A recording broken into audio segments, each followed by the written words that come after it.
Samantala, hindi nababahala ang kampo ni Ruby Tuaso na nasa listahan pa rin siya ng mga kakasuhan kaugnay sa pork barrel scam. Kahapon, nakipagpulong sina Tuazo at kanyang abogado kay Justice Secretary Laila De Lima 2 araw matapos siyang magbalik bansa. Hindi nagpaunlak ng panayam si Tuazo kaugnay sa kanilang pulong.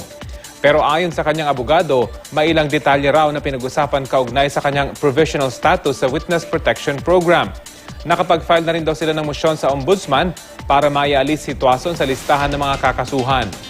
Ayon naman kay De Lima, nagpatawag siya ng meeting kay Tuazon bilang bahagi ng kondisyon sa WPP.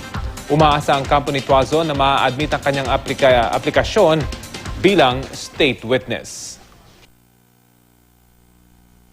On the part of Mrs. Tuazon, she is expecting that her application would be favorably acted upon, but it really all depends on the ombudsman. Kung hindi pa rin ma-actionan yan ng Office of the Ombudsman, pwede namang isangguni uli yan with the Sandigan Bayan.